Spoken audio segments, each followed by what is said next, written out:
Pilgub Jakarta akan dilakukan berjenjang. KPU Jakarta memastikan hasil pilkada dapat dipantau langsung masyarakat melalui laman resmi KPU RI. Hasil Pilgub Jakarta masih menyisakan tanya apakah akan dilakukan 1 atau 2 putaran. Komisioner KPU Jakarta Asri Megatari bilang rekapitulasi tingkat kecamatan di Jakarta telah selesai. Rekapitulasi tingkat kota akan dilaksanakan di masing-masing wilayah administrasi yang dijadwalkan mulai esok hari. Untuk tingkat kota ini beda-beda ya masing-masing kota karena ada beberapa kota yang kecamatannya belum seluruhnya selesai pleno penetapan. Namun untuk Jakarta Timur dan Jakarta Utara kemarin dikabari ya diinformasikan bahwa mereka rencananya akan melaksanakan pleno di tingkat kota tanggal 3 Desember begitu. Kemudian di kota-kota lain mungkin perkiraannya antara tanggal 4 atau tanggal 5. Masyarakat bisa melihat di pilkada2024.kpu.go.id, hasil kecamatan itu sudah terupload di website tersebut.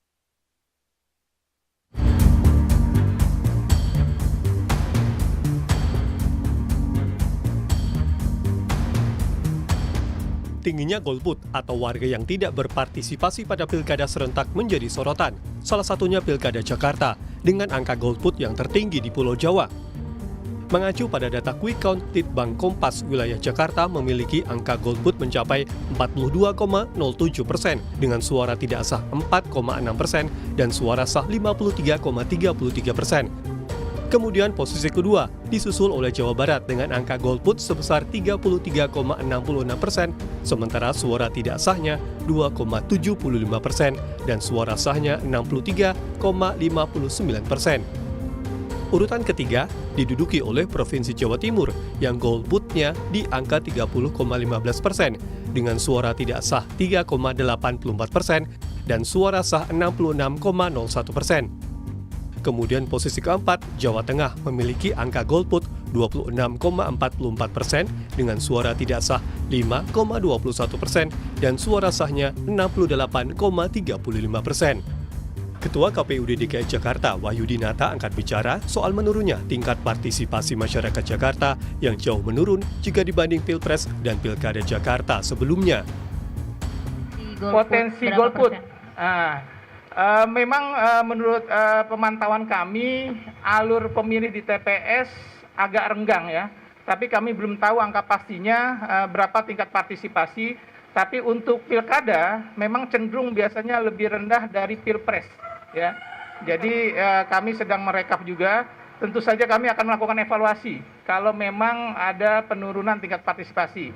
Apakah memang disebabkan karena program-program kami yang kurang baik di masyarakat atau memang ada kondisi tertentu ya. Karena mudah-mudahan nanti kita akan evaluasi apa-apa hal yang harus perlu dievaluasi.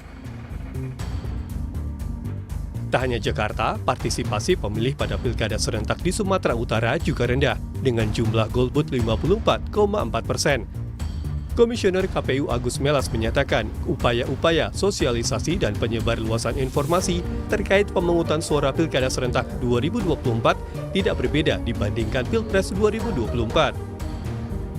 Nah, apakah ada proses-proses sosialisasi yang kemudian dianggap kurang atau tidak?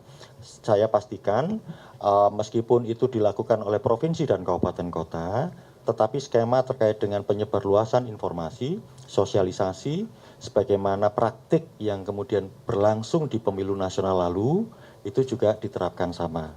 Nah, tapi apa alasan sebenarnya, itu nanti kita menunggu proses evaluasinya. Tapi sebagai satu fakta, memang dari data-data yang tersedia memang di bawah 70%. Tapi tentu kalau di di zoom in masing-masing provinsi dan kabupaten kota kan bisa beda-beda.